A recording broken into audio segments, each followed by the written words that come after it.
This is the White Coat Investor Podcast, where we help those who wear the white coat get a fair shake on Wall Street. We've been helping doctors and other high-income professionals stop doing dumb things with their money since 2011. This is White Coat Investor Podcast number 290, Gratitude. I'm your host today. I'm Dr. Jim Dahle, the founder of the White Coat Investor. Our sponsor today is my friends at Pearson Ravitz. They're disability and life insurance advisors founded by and for physicians. This White Coat Investor recommended agency grew out of one MD's experience with a career-changing on-the-job injury. Today, Pearson Ravitz serves the medical community in all 50 states. At Pearson Ravitz, they help you as a doctor safeguard your most valuable asset, your income, so you can protect the most important people in your life, your family. Pearson Ravitz makes human connections before they make quotes. Go to www.pearsonravitz.com/WCI today to schedule your consultation with the Pearson Ravitz advisor. This is continuing financial education week here at the White Coat Investor. So if you haven't heard on the blog or from the emails, everything's 10% off this week. That includes our courses, includes our conferences, includes our swag from our WCI store, includes the books. You got to buy them through the WCI store to get that. I don't know that Amazon's going to give you 10% off. But all our stuff is 10% off this week. That goes, I believe, from the 21st through the 28th of November. So celebrate Thanksgiving week, celebrate continuing financial education week, get 10% off everything. This is your chance. If you've been waiting for a great price on anything we sell here at WCI, now's the time. The code you need to know, they put in to get all that stuff at a discount, WCI CFE 2022. So that's White Coat Investor, Continuing Financial Education 2022. So WCI CFE 2022 is the code. All right, our quote of the day today comes from Jeff Bezos. Yes, that Jeff Bezos, the founder of Amazon, who said, given a 10% chance of a 100 times payoff, you should take that bet every time. And clearly, he has a number of times in his life. Well, today is Thanksgiving. This podcast is dropping on Thanksgiving. So what better time to thank you for what you do as a doctor, as a dentist, as a PA, an NP, a pharmacist, whatever you do, as a high-income professional. It's not easy work. Some of you are on your way into work this morning, to work on Thanksgiving, and everybody else is eating turkey. Don't worry, I'm right there with you. I'm working this evening. I've got a shift. We're having our Thanksgiving meal about noon, and by 2 o'clock, I'll be in the ER taking care of hopefully not too many patients, but in my experience, the two worst days to work on the year are the day after Thanksgiving and the day after Christmas. Apparently, people can be propped up on the holiday, but the next day they end up coming in. So hopefully the holiday itself won't be too bad for you. In fact, I'll probably get a second Turkey Day dinner from the cafeteria. So I'll be stuffed on turkey later today, I'm sure. What do I need to tell you about? Oh, yes. We got a conference coming up, WCI CON 23, the Physician Wellness and Financial Literacy Conference, March 1st through 4th in Phoenix. And if you don't know, March 1st through 4th is the best time of the whole year to be in Phoenix.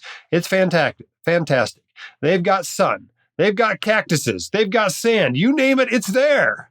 But most importantly, it's very stable, perfect weather. We do lots of events outside at this conference. In fact, a lot of people, because we record everything and actually broadcast it virtually, if you're attending in person, you get the virtual option too. They actually go out by the pool and watch some of the sessions on their computer. You don't have to sit in the classroom even. You can put your feet up, put your feet in the pool, and watch the sessions. It is a fantastic conference. It's my favorite conference that I've ever been to, and we're going back to the JW Marriott this year. It's going to be awesome. A couple of things you need to be aware of, though. If you are planning to come virtually, okay, there was no early bird price for you coming virtually. But starting December 5th, you do not get the swag bag anymore. Okay, we have to put in a swag bag deadline every year for this thing because the swag bag is so awesome. You get a number of books from keynote speakers in the swag bag. You get a bunch of other cool stuff. I mean, you actually have to save room in your luggage for your swag bag to go home from this conference. But we mail it out to the virtual people. So we need time to actually physically print the books, get them to us, ship them out to you, because we want you to have them before the conference starts. So if you sign up after December 5th, you don't get a swag bag. So you have to sign up by December 5th, whether you're coming in person or virtually, if you want to get a swag bag. Now, you can still come after that, and we hope you do. But I'm telling you, the swag bag's worth it. You should sign up by December 5th in order to get that. And I'm going to bribe you to do it, okay? I'm going to give you an extra discount. Don't tell anybody, all right? Don't tell the people on the WCI subreddit. Don't tell the people on the blog or the forum, right? This is just for you, the podcast listeners. If you use code podcast200 when you sign up for the conference at WCIEvents.com, podcast200, you get $200 off. Now, that's only for the in-person, in-person regular, in-person premium. It's not for the guest. That's already a huge discount. It's not for the virtual. That's already a huge discount. It's just for in-person. But if you will do podcast 200 as your code in there, you'll get a couple $100 off. It's not quite as good as the early bird price, but it's very, very close. All right. So hope to see you there. I'm looking forward to meeting as many of you as possible. This is one of my favorite parts of the year, is to actually meet the white coat investors in person, listen to your concerns, listen to your successes, and kind of get pumped up for the whole next year. So hope to see you there. All right. Okay. We told you to send in speak pipes today about gratitude. It is Thanksgiving. What better time to talk about gratitude than Thanksgiving? It reminds me of a Will Arnett quote. He said, "I am happy because I'm grateful. I choose to be grateful. That gratitude allows me to be happy." And isn't that what we all want? We're all seeking happiness. And one of the keys to that is gratitude. An attitude of gratitude makes you happier. Your financial situation hasn't changed. Your work situation hasn't changed. Your relationships haven't changed. All that's changed is you're more grateful, and yet you're more happy. That's why Doris Day said, "Gratitude is riches and complaint is poverty." Now, Thanksgiving is not like the world's most perfect holiday, right? It has some problems. I mean, in a lot of ways, especially when we were in grade school, right? We get this Thanksgiving story that the Pilgrims and the Indians were all very much, buddy friends. That's not necessarily the case. Part of the reason they could even land there in Plymouth Rock was because a flu epidemic had gone through that Native American community in the prior couple of years and basically killed everybody. And so the actual history of the holidays maybe not that great. It reminds me of some of my favorite memes. You've probably seen this picture of Geronimo and his band, and it's usually titled Homeland Security at the top, or Original Homeland Security at the top, and then at the bottom it has a caption like Fighting Terrorism since 1492, or Defending the Borders since 1492, or Homeland Security a bit late now. And it's true. There are a lot of terrible things that were done during this 400-year war the European settlers had with Native Americans as they moved east to west across the continent. Atrocities on both sides. There's some excellent books that talk about everything that happened. The history itself is fascinating, and there was a great deal of tragedy there. So I can understand why there's a lot of people that don't really like celebrating this holiday. But I think you ought to celebrate it anyway. Divorce it from its history and recognize the huge benefit of having gratitude, of celebrating gratitude one day a year. Whether it comes from something that you don't really appreciate or don't even agree with, that's okay. It's still worthwhile to celebrate gratitude. As Voltaire said, appreciation is a wonderful thing. It makes what is excellent in others belong to us as well. All right, so I asked you guys to put some gratitude stuff on the speak pipe. And we got a number of people that actually did. So I'm excited to hear what they're grateful for. So this first one is from an anonymous listener, and let's take a listen. I wanted to say thank you so much to all of my office staff, from the front desk to my nurses and MAs to the lab. They bring me granola bars when I'm working through lunch and smile when I'm having a stressful day. Thank you to them and everyone else doing the same. Happy holidays. Amen. That is a great thing to be grateful for. You know what I'm grateful for? I had a patient who was terribly ill. came in from, what essentially was a hoarder house, covered in stool, continued to have bowel movements throughout her ER stay. And sorry for those of you who aren't docs, it's kind of gross. The whole room smells of melena, which if you've smelled it, you know what that smells like. And try as best we can, all the gowns and gloves and everything we wore, and tried to clean her up. By the time we're done, there's stool everywhere in this room. It's all over the gurney. It's all over the floor. It's everywhere. And I'm grateful for the person who went in and cleaned that up. That was somebody's job to go in and clean up that room when we were done taking care of that patient. And they are very much a part of our team in our ER is our housekeeping staff. And I'm super grateful for them. All right. Our next gratitude speak pipe comes from Keenan. Hey, this is Keenan Brown. Just wanted to get on here to say that I'm thankful for my health, my family and friends, all of my relationships, my education, my fiance, and everyone over at the White Coat Investor. Really appreciate everything you guys are doing. I've learned a lot. So thank you. Awesome. Well, we're thankful that you're grateful for the staff here. I am certainly grateful for the staff here. I don't know how often I've talked about this on the podcast, but in 2019, I was pretty darn burned out on the White Coat Investor. A lot of you weren't even listening to this podcast back then. I hadn't even heard of the White Coat Investor in 2019, but I was kind of done. And Katie and I, we had a big decision of whether we were going to make the company bigger and get a lot more help of people helping us keep it going, or whether we were going to make it smaller and just do less. And at the time, we had moved out of our house. We were doing a renovation on our house. We were living in what was a much smaller house. It was pretty echoey because it was essentially one big room in this house. We had a few bedrooms off of it, but the kitchen, main living areas, dining room, et cetera, is all one big room. No carpeting or anything. The place is echoey. And we had, by the end of this period of time, we were in this house for 7 months. We had the kids at home because the pandemic had started, by 2020. And so we're trying to run a business in this room. The kids are all trying to go to school in this room. I mean, it was chaos. It was pretty terrible, pretty wild by the end of that stay before we got back into our now renovated house. And basically, we reached out and hired a bunch of awesome people that have helped us to build this into a fantastic company, and most importantly, to keep us in the game. But one funny incident we had that came out of while we were living in that house is we went on a trip. Katie and I went on a trip while we were there, and we had a young married couple come and watch the kids. And so they stayed in our room while we were there. And at the time, we had been recording the podcast in the only place we could, the only place with any carpeting, which was that master bedroom. So they walk in there, and what do we have? We have cameras set up. We have microphones set up. We have lights set up. So they come out and they talk to our oldest, Whitney, and they're like, "What exactly do your parents do in this room?" And they felt very much reassured when they found out that I actually had a podcast. So it was kind of a funny situation. We were grateful for them for watching our kids because we did have a really great trip, but it was kind of a funny situation. All right.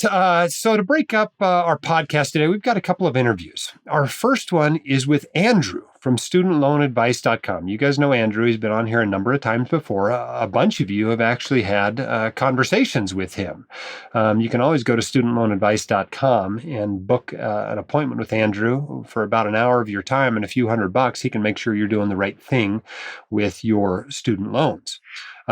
However, I just recorded this. It's November 14th today. We just recorded this last week, and it's already a little bit out of date because we talk about the forgiveness aspect from the new Biden forgiveness plan. This is the $10,000 or $20,000 if you had a Pell Grant forgiveness of your student loans. Since that time, there has been a judge who has actually struck it down and said it's illegal. Now, I'm sure this thing is going to be appealed all the way to the Supreme Court, but keep that in mind. We try to keep this up to date, but things change so fast sometimes that in between recording and when you listen to this, changes occur. So as you listen to this, and that sounds not quite right, it's because it isn't quite right. But I still think everything else we talk about in this interview is worth your time. So let's take a listen to that.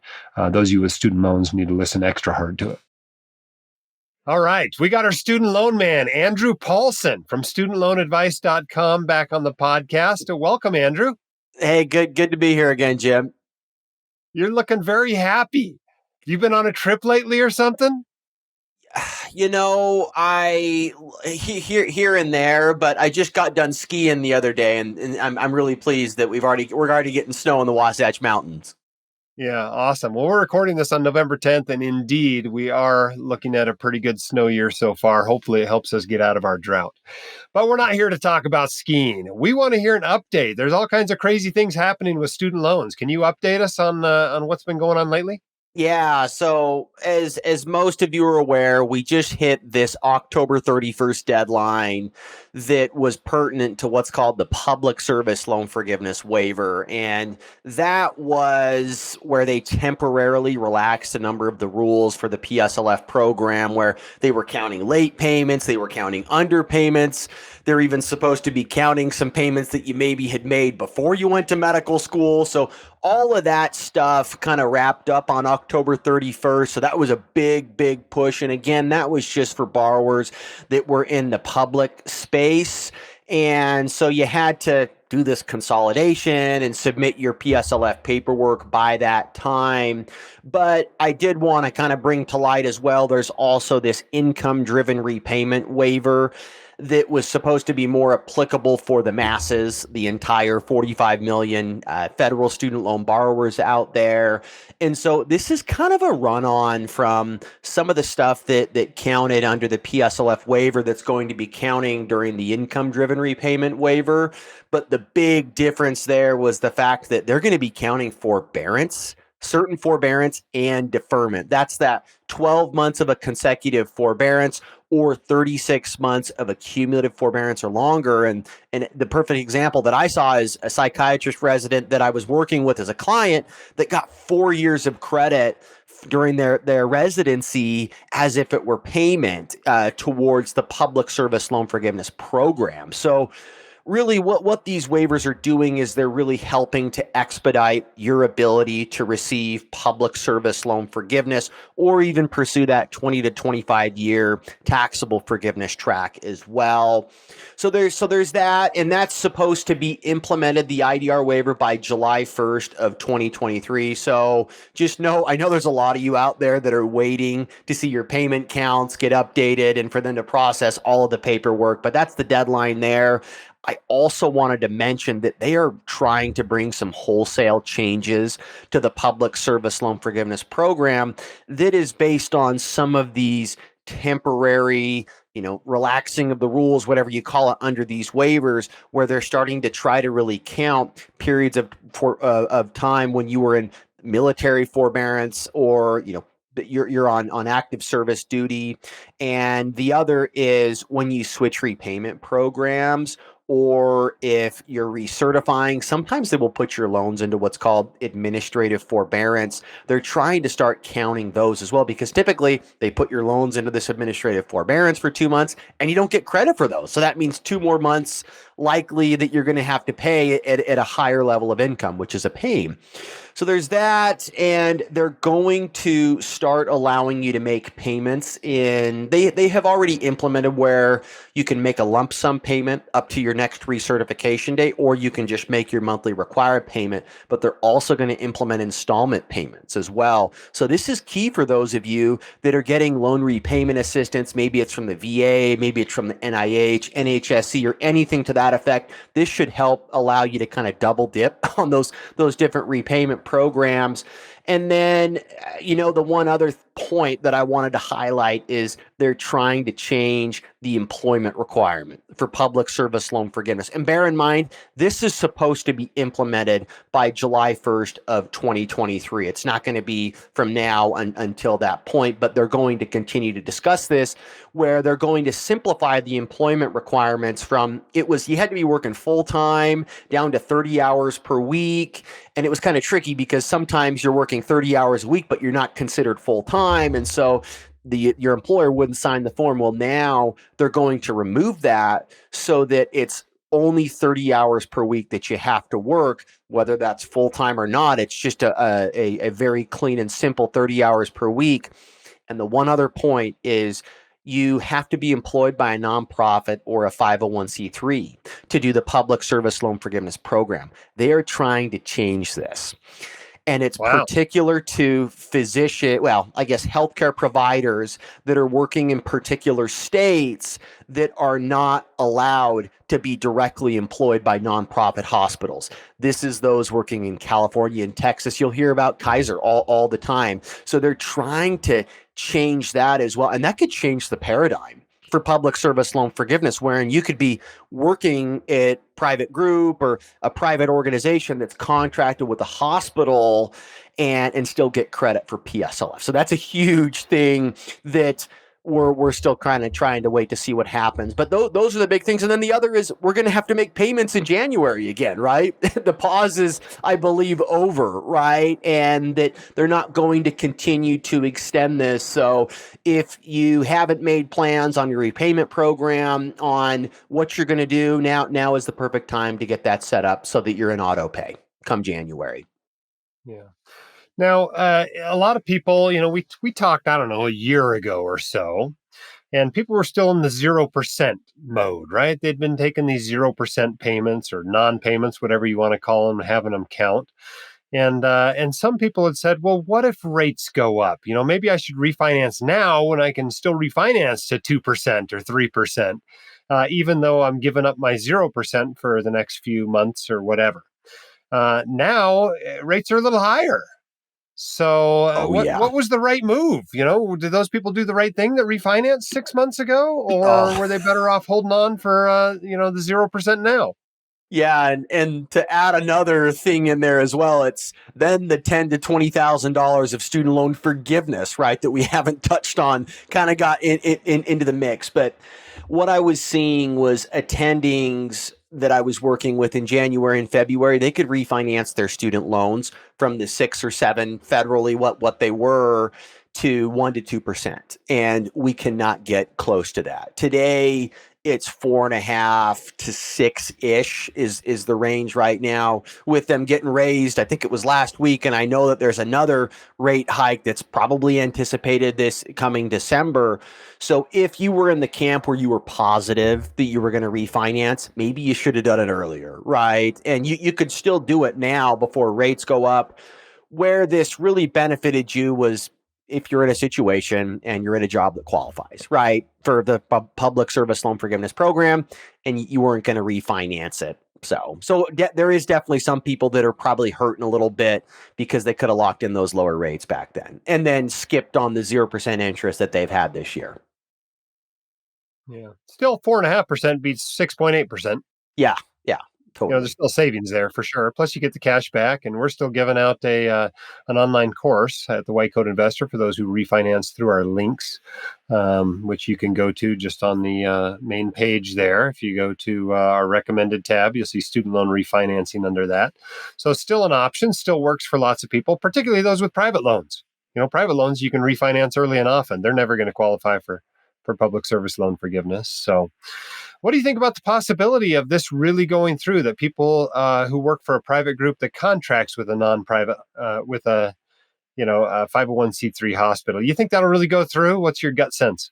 I mean, I've been surprised in the past with so much of the stuff that's counted. I was very, very surprised that forbearances and deferments counted. And I really wanted to kind of delay telling people that this actually happened until I saw that some of the stuff that was mentioned on the income-driven repayment waiver was actually happening, because I wanted to be able to see that this happened, and it has.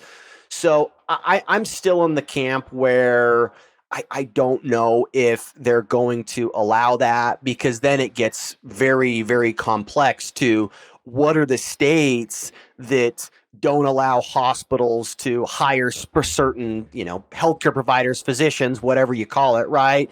And then that's a whole nother kind of legal situation, because then it's, what if you're working in the state of Pennsylvania, right? You're not in California or in Texas, and you're paid by a private group but you're working at a hospital that's a nonprofit hospital that can't staff this radiologist or this anesthesiologist, right? So they have to go to some, private group to do that. So I still do think I'm in the camp that I don't know if this is a surefire thing that's going to happen, because if it does, then I think it's going to kind of muddy this situation even further on employment and what qualifies. And it could change, maybe there's going to be less physicians that are going to be taking those jobs in academia if they can be, have a different pay structure, maybe a different ceiling if they're working in private practice, but they still qualify for the loan forgiveness program.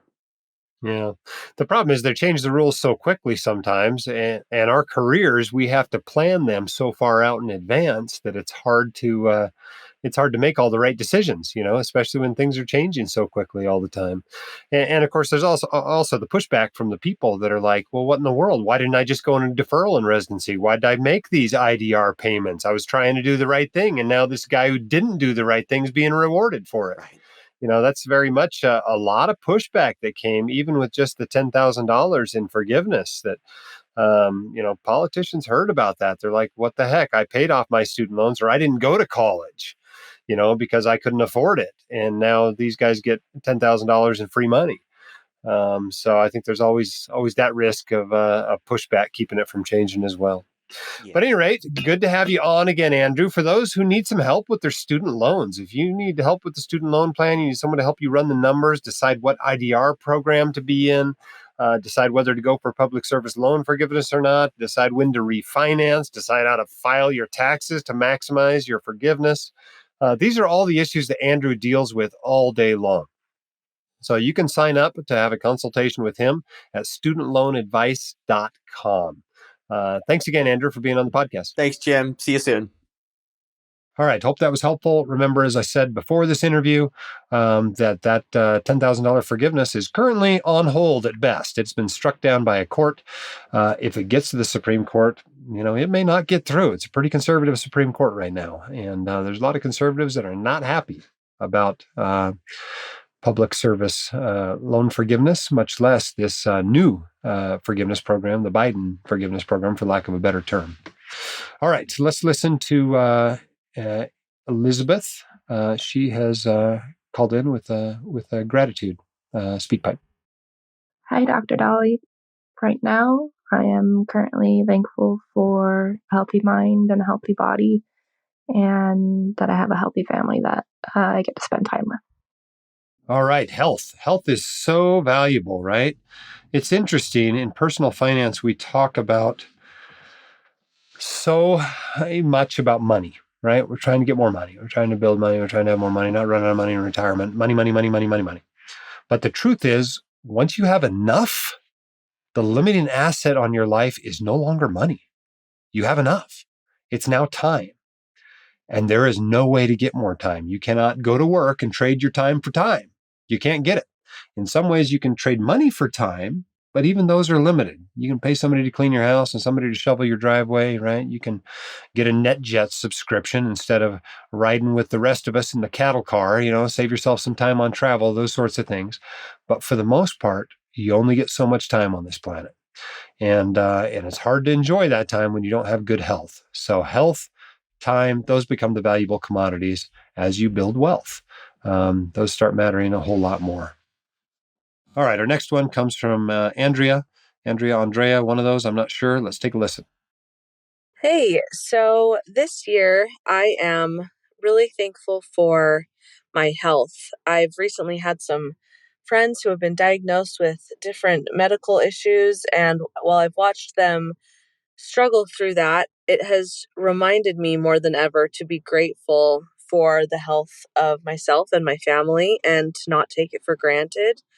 And I realized that, that can change any moment from things outside of our control a lot of times. And so I'm really trying this year to focus on gratitude for my health and my family's health, and also trying to strive to be better at living a healthy lifestyle and teaching my kids the importance of that too. So this year I am grateful for that and praying for those who are struggling with health problems and hoping for better things in the new year. That's an excellent point. Diagnoses often come up suddenly. Yesterday, I had to tell somebody that he had cancer, and that often becomes my role, falls to me. just because people come in with undiagnosed symptoms. In this case, this was a late 70s-year-old male who had back pain. And when I talked to him, he'd had back pain for a long time. And it turned out nobody had ever actually taken a picture of his back. No x-rays, no CT scans, no MRIs. And I said, well, it's been long enough. Someone needs to look. Just make sure there's nothing really bad going on that you need surgery for, or you need any other treatment for. And of course, he's got a bunch of metastases in his spine and in his pelvis, and that's probably the cause of his back pain. It's some terrible spinal stenosis too, but, it was probably the Mets that were causing all his pain. And so I had to go in there and break that news to him and his dear wife and his son. And, the truth is we have good health until we don't have good health. And that often is a sudden change. So be grateful for what you have health-wise. It's wonderful at times to be able to enjoy that. And even just waking up and not being in pain. There's a lot of people that don't enjoy that a type of an existence. They're in pain all the time. And I know when I'm nauseated or I'm in pain or even I just itch, I'm miserable. I'm the epitome of the man cold, and anything's not perfect. I get in a foul mood about it. And so I need to be more grateful for the wonderful health that I do enjoy. All right. We are going to do another interview. This is an interview with one of our keynote speakers from the podcast, or not from the podcast, from the conference that's coming up from 2023's WCI CON that I told you about. And if you like what you hear here, you may want to sign up and come to that conference. You can do that at WCIEvents.com. But this is Dr. Stacy Taniguchi, who is a dear friend of mine, somebody I am incredibly grateful for. And he's going to talk a little bit about the presentation he's going to be making at WCI CON. All right. Our guest on the White Coat Investor podcast today is Stacy Taniguchi, PhD. Welcome to the podcast, Stacy. Thanks, Jim. Thanks for having me. So I've known Stacy for a long time, longer than any other speaker we've ever had at the conference. And he's going to be one of our keynote speakers this year. You want to tell him briefly where we met? Well, we pretty much kind of lived in the same area in Anchorage, Alaska. And our association, was basically around our church. But I knew your family very well, your parents very well. I still consider them good friends and see them every once in a while. And there was a group of your friends that went to the high school where I taught at in Anchorage.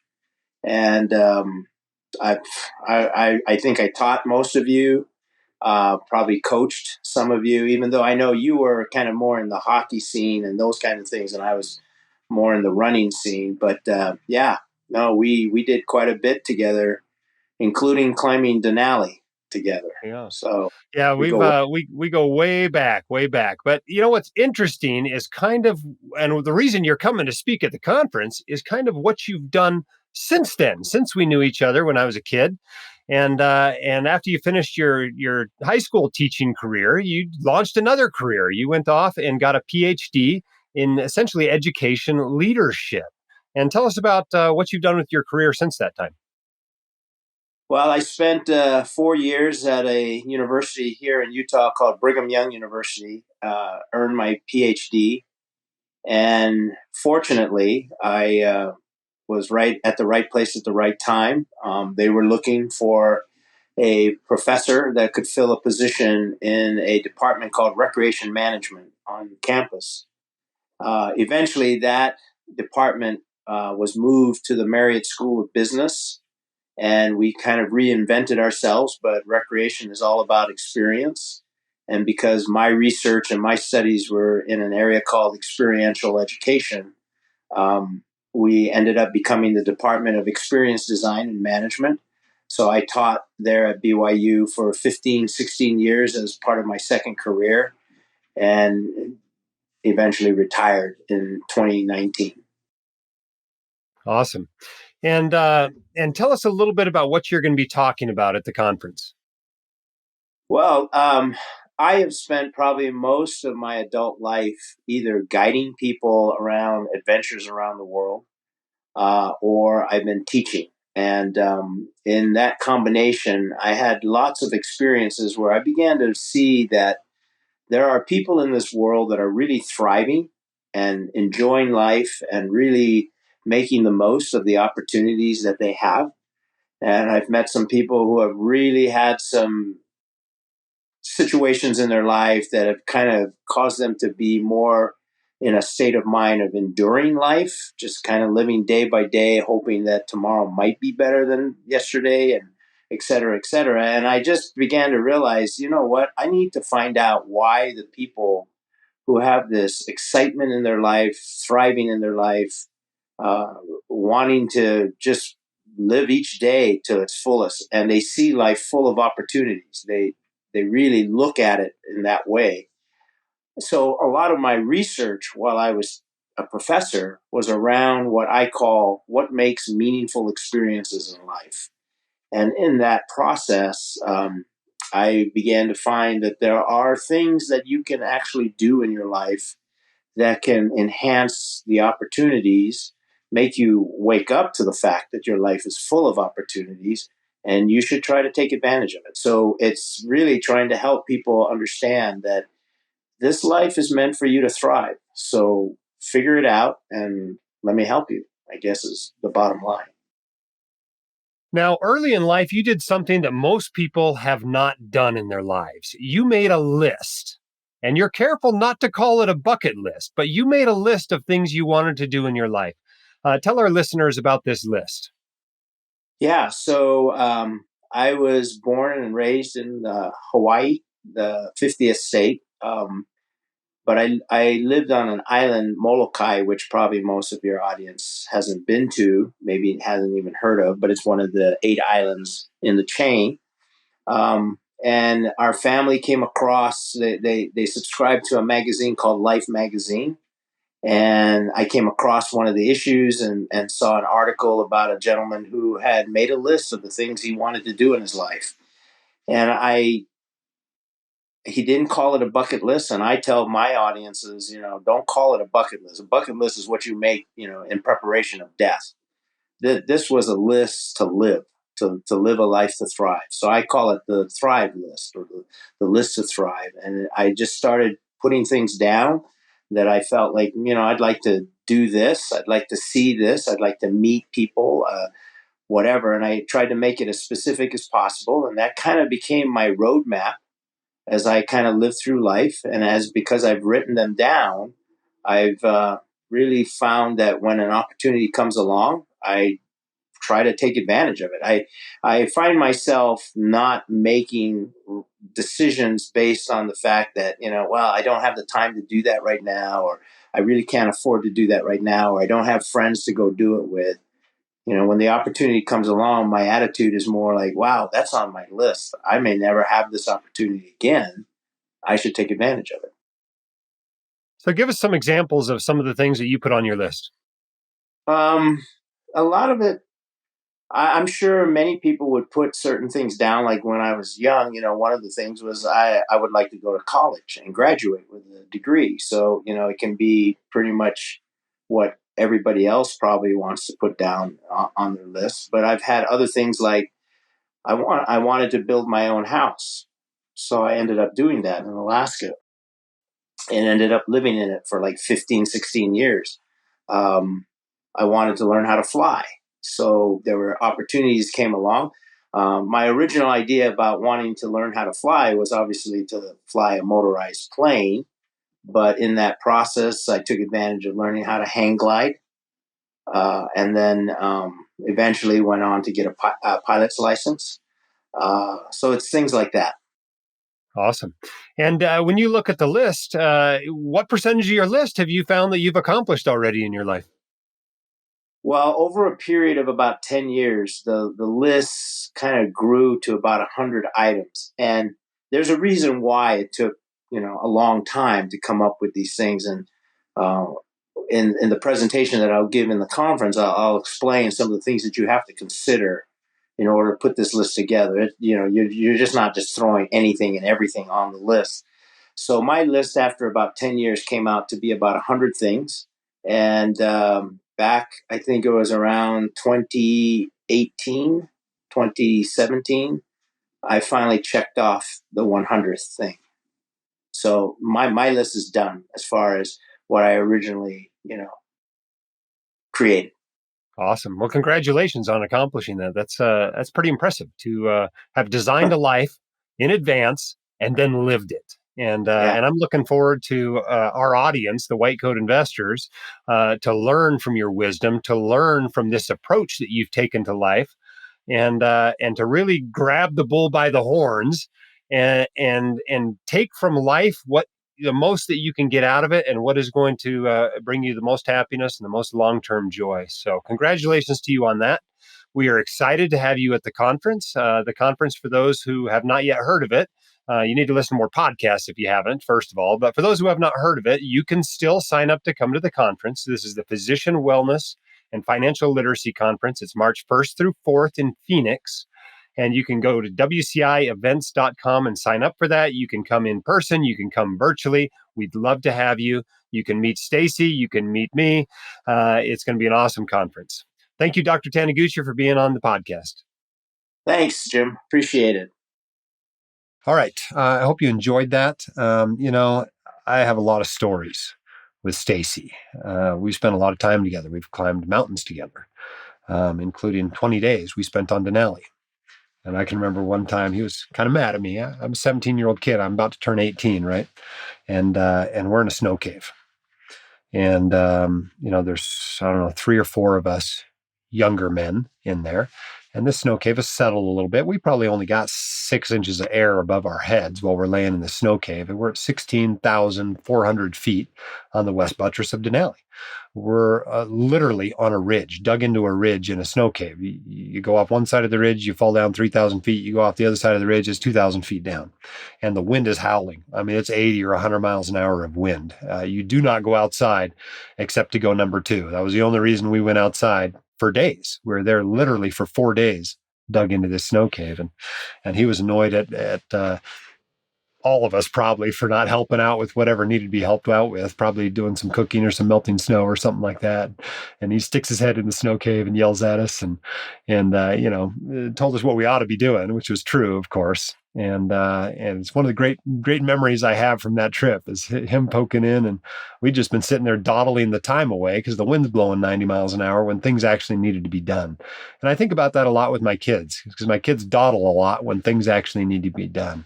And I'm grateful for that lesson that I learned there. As you will find out at the conference, Stacy may be the only keynote speaker we've ever had at WCI CON who I've actually tried to kill. Not on purpose, but we've been through a fairly traumatic incident as well that he'll be talking about, I'm sure, at the conference. And so you can come and hear about that as well. All right, our next gratitude speak pipe comes from Lauren. Hi, Dr. Dolly. Right now, I am very grateful for the house that I live in, the beautiful state that I live in, and my dog and all of my family surrounding me. I'm so grateful that I was able to buy a house in this last year, and I'm grateful for the beautiful mountains that I live by and waking up to snow in the mountains every day. That's a great thing to be grateful for. We are also very grateful. I just went skiing 2 days ago on November 12th, and there was a lot of snow. All the rocks were covered, which we're pretty excited about in Utah. We've been in the middle of a drought here for many years. And we have had a number of years when the rocks really weren't covered, even at the end of January. So we're thrilled to be able to go skiing. Unfortunately, everybody else was thrilled too. And so the lift lines were like 40 minutes long. It was kind of terrible that way. Only half the lifts are open and the lift lines are super long. But it was great to be out. It was actually warm because it's still November. It was like being out in the spring. So we're also grateful for that, not just for the snow to play in all winter, but because it fills up our reservoirs for the spring. And that allows us to do all kinds of other fun activities, but most importantly, have something to drink and bathe with. So we're also grateful to have snow on the mountains when I look out from my office here at WCI headquarters in Utah. Melody Beattie said, gratitude turns what we have into enough and more. It turns denial into acceptance, chaos into order, confusion into clarity. It makes sense of our past, brings peace for today, and creates a vision for tomorrow. And I think there's a lot of truth to that.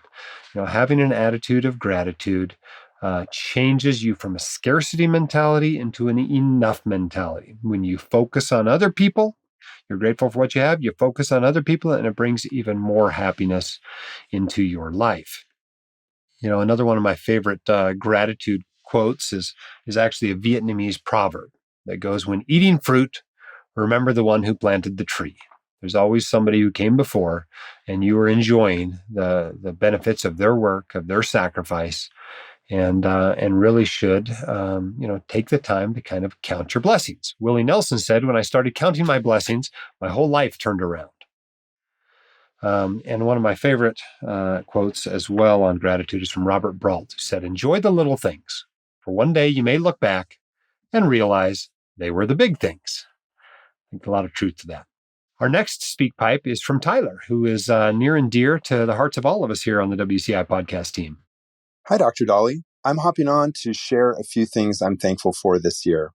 I'm so grateful for my fun, smart, beautiful wife of 16 years, our 3 sweet and spicy daughters, the good health and sufficient wealth to be able to do the things we love together.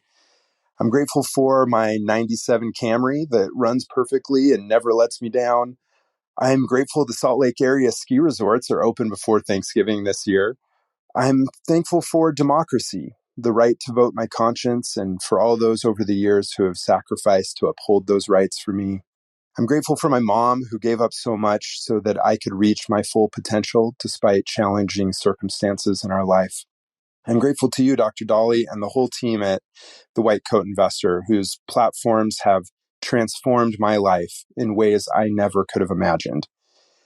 Thank you so much. Happy Thanksgiving to you and to all the White Coat listeners out there. Thanks, Tyler. Tyler is married to our current podcast producer, Megan, here at White Coat Investor. We have a few of us here at the White Coat Investor that are kind of audience facing. If you're in the Facebook group, you know about Michelle, who helps run that Facebook group. If you've gotten student loan advice from Andrew, you've met him. Obviously Dr. Spath does a lot of ambassadoring for us and helps host the podcast and host the conference and those sorts of things. So there's some of us that are kind of forward facing. But most of the people here at the White Coat Investor work behind the scenes. And Megan is one of those. If you've enjoyed the monthly newsletters, you don't realize that Megan has her fingerprints all over the monthly newsletters. Same thing with this podcast now that she's producing it. Tyler, her husband, is a dentist. By training, practiced dentistry, some academic dentistry for a number of years, has had some disability issues in which he has become extremely grateful for his disability insurance. Also, his kind of pivoting careers, and he is actually now doing some financial advising with one of the firms that we've been working with for years and years here. And so just as he is grateful for his association here, we are grateful for our association with Tyler and all the wonderful things he's done. I just actually referred a colleague to him, somebody I met at a speaking gig I had in northern Utah last week. And this was a speaking gig to dentists. And I'm like, oh, I got the perfect person for you, and so connected them. And it's pretty awesome to be able to work with such an awesome group of people.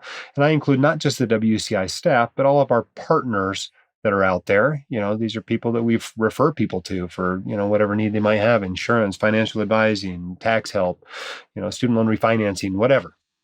It's wonderful to have an association with you guys. Without you, the White Coat Investor would not be necessarily what it is today.